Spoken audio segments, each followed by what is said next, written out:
Otro sinvergüenza. En silencio. Ok, entonces ahora en la parte de historia del Perú, ya, vamos a verificar lo que corresponde a la agricultura en el Tahuantinsuyo. Ok, entonces como conocemos, fue la actividad principal de la economía inca. Ellos recogieron y sintetizaron los aportes culturales anteriores. En general, ya, cuando vamos a estudiar todas las áreas de actividad inca, normalmente los incas tomaron, ok, ciertos estilos de culturas que le precedieron, ¿correcto? Y en la agricultura, en ese caso, no se escapa de esa regla. Entonces, ¿por qué? Porque eso explica, según los historiadores, el rápido crecimiento como imperio que tuvo el incanato, ¿ya? Porque tomaron lo que ya estaba desarrollado. Ellos simplemente lo acogieron y lo expresaron conforme, en este caso, a su desarrollo cultural. Entonces, los incas aprovecharon toda la tecnología, la mejoraron y la difundieron en todo su territorio. Fue fundamental en este caso el control de los pisos ecológicos para acceder a los bienes y recursos que no eran posibles en un solo espacio. A ver, Gaviota. A ver, cuando hablamos del control de los pisos ecológicos, ya, ¿de qué cultura crees? A ver, silencio. Silencio, estoy hablando yo. A ver, Gaviota. Ya sabe, a ver, la persona en la que digo ya sabe quién es. A ver, eh, ¿de qué cultura crees que tomaron el control de los pisos ecológicos? Muy bien, Tiahuanaco. ¿No? Eso se acuerda. Cuando vimos la cultura de Tiahuanaco, ¿se acuerdan? ¿No? ¿No? Vimos que en este caso ellos tomaron, ¿no? Idearon este sistema porque vieron que el área de desarrollo de ellos, que fue la zona del Collao, ya, que fue la zona del Collao, ya, este,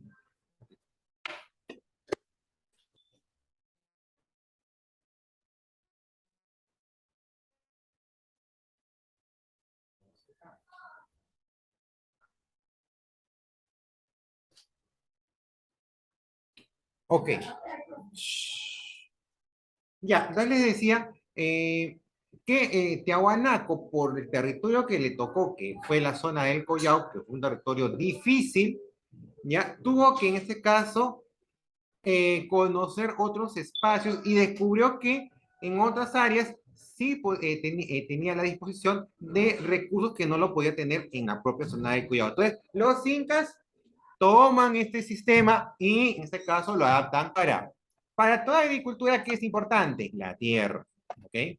Entonces, el valor de la tierra radicaba en que fuera fértil, o sea, que pueda producir lo que, lo que se siembra. Y si se contaba con la mano de obra necesaria, pues era inevitable que esta tierra produzca. Existieron varios tipos de tierra. ¿Ok? Las tierras del Estado eran aquellas que estaban dispersas por todo el Tahuantinsuyo, ya que el Estado recibía tierras de diversos ayllus que se sometían. Se habitaban nuevas tierras de cultivo mediante la construcción de andenes y se construían canales de riego para hacerlas productivas. La producción de estas tierras se almacenaba en los depósitos del Estado denominado colcas. Los productos almacenados eran utilizados en la redistribución, ¿no? Lo que vimos en la sesión anterior cuando hablamos de la economía inca, ¿no? Esta distribución tenía como fin alimentar a quienes entregaban su mano de obra al Estado Inca, para mantener a los administradores estatales y para servir como reservas. Estas tierras se cultivaban mediante la forma de trabajo llamada la mita. Las tierras del Inca correspondían a cada Inca. Luego pasaban a su panaca, es decir, mientras estaba con vida, el Inca recibía tierras propias. Cuando él moría, la administraba su panaca. La producción total obtenida en estas tierras era para el sustento del Inca y su familia. Se situaron alrededor del Cusco. Se trabajaban mediante la mita y a través de los yanaconas, ya quienes eran esclavos, eran los esclavos en este periodo. Ahora, vienen las tierras del Ayllu. Eran aquellas tierras que se administraban comunitariamente entre los miembros del Ayllu. Los curacas eran los encargados de su distribución entre la población, quienes la trabajaban para su propio sustento. No solo incluyeron las tierras, sino también los pastos y las fuentes de agua. De ellas, a cada atunruna se le entregaba una parcela denominada topo o topu, o tupu, perdón, para su propio sustento. Es decir, primero habían tierras del Estado que eran distribuidas o que servían para la alimentación de la gente en general y del propio Estado. Tierras, tierras del Inca, ok, que eran destinadas para la alimentación del Inca y su panaca. Me había olvidado de mencionar las tierras del Sol, destinadas para la mantención de los templos y a las personas dedicadas al culto. Se utilizaban como ofrenda y para mantener a los sacerdotes y a los asistentes a las ceremonias religiosas. Estaban dispersas por todo el estado inca. Y las tierras del Ayllu que eran trabajadas de manera comunitaria por los ayllus.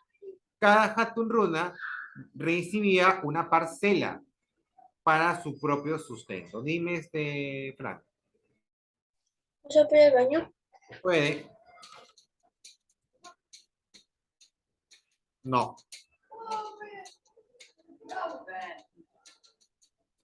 Ah, vaya, vaya. Vaya. No. ¿Va a salir mascarilla?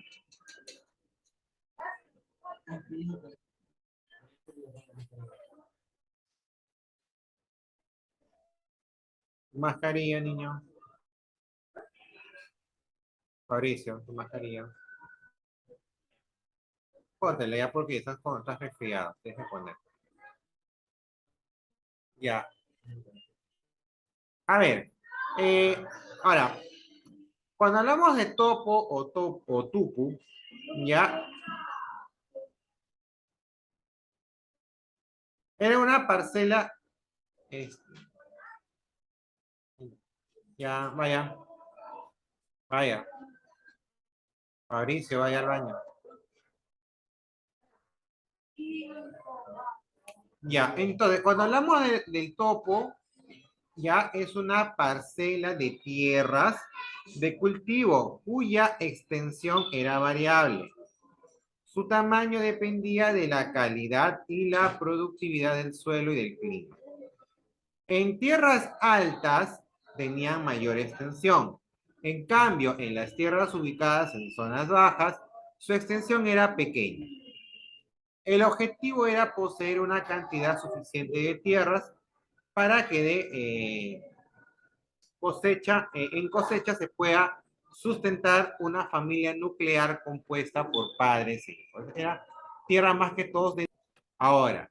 Pero adicionalmente, en este caso, el Estado también distribuía los alimentos a los miembros del ANI. En cuanto a la tecnología agrícola, obtuvieron mayor cantidad de tierras mediante la construcción de andenes en las laderas de los cerros para cultivar maíz.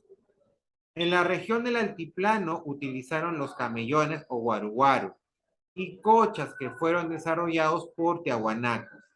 Asimismo, construyeron canales de regadío que llevaron agua a sus tierras de cultivo. También utilizaron el control vertical de los pisos ecológicos para obtener recursos provenientes de diversos pisos altitudinales. Así, grupos de familias pertenecientes a un ayu eran trasladados a sembrar y cosechar vegetales propios de cada piso ecológico para que puedan consumir productos procedentes de zonas distintas a las que podían controlar. Las herramientas agrícolas y fertilizantes también eran importantes en la producción agrícola. Todas las herramientas que utilizaron eran manipuladas únicamente con energía humana. Se fabricaron en madera y metal. Las más importantes fueron la chaquitaya o arado de pie y la rancana o arado de mano. También se fabricó la lampa para remover la tierra. Todas esas herramientas se siguen utilizando hasta el día de hoy en la región de los Andes. Los fertilizantes eran utilizados para enriquecer las tierras de cultivo. Fueron los excrementos de los camélidos en la sierra y el guano de la isla en la costa. En el caso de los colcas, ya funcionaban como depósito, donde se almacenaba el material o la producción de excedente perteneciente al estado inca. En ellas almacenaron diversos productos naturales. Eran símbolo de poder. Se construyeron en diversos lugares del Tahuantinsuyo, en los centros administrativos y en las regiones de alta productividad. En los quipus se llevaba una cuenta clara y minuciosa de todo lo que entraba y lo que salían de los colcas. Los colcacamayoc se encargaban de vigilar y mantener los depósitos en perfecto estado. Se construían en lugares altos y ventilados. Estaban en hileras, pero separadas por un espacio para evitar la propagación del fuego. Su tamaño, el tamaño de las colcas y su forma podían variar de acuerdo con el terreno. Así habían colcas cuadradas, circulares y rectangulares. En cuanto a los principales cultivos del Imperio Inca, en cuanto a los tubérculos, tenemos que se cosecharon papas, camotes, oca y oyuco.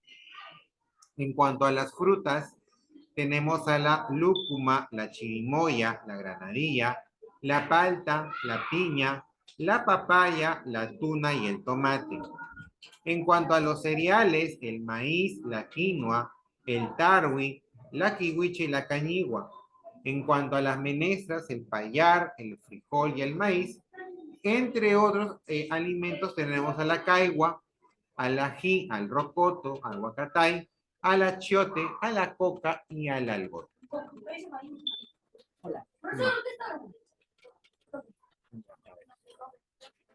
Maíz en cereales. El tarwi es un cereal, ¿ok? El tarwi es un cereal, ¿correcto? Bien, entonces hasta aquí en este caso lo que corresponde a la agricultura en el Tahuantinsuyo. A ver, no tengo mucho tiempo en realidad, voy a hacer muy corto, ya, niños virtuales, voy a tener que cortar la sesión porque tengo que revisar los cuadernos de niños presenciales, ya, y me va a tomar un poquito de tiempo. Ya, a ver, no se olviden que ya estamos en el cuarto bimestre. Parece que hay niños que no se han enterado. Entonces deben desarrollar sus prácticas semanales. Deben desarrollar sus prácticas semanales, ¿ok? Ya. Hoy día, en la tarde, tienen que desarrollar la práctica sesión número 25. ¿Ok? Sesión número 25 va a estar abierta a partir de la 1:30 en adelante. Ya debe estar en la plataforma su tarea de la sesión. Perdón, me han distraído. Sesión 24, perdón. Sesión 24. Tarea de la sesión 24 debe estar desarrollada. ¿ok? Debe estar desarrollada, ¿ya? Y la práctica de la sesión 24 la deben desarrollar ahora, ¿ok? ¿Listo? Muy bien. Lo tengo que cortar ya, nos vemos conmigo, va a ser hasta el día lunes, ¿ok? Lunes. Ojo que la siguiente semana tenemos ya la práctica, el control de lectura número 1, el día miércoles 9, tienen que estudiar, ¿ya? Fran, ¿alguna pregunta? Profesor, la práctica de tanto de historia del Perú también de historia universal. Sí, tanto de historia del Perú como de historia universal, ¿ya? No, Sesión profesor. 24, a partir de la 1:30. Nos vemos. Chao, chao.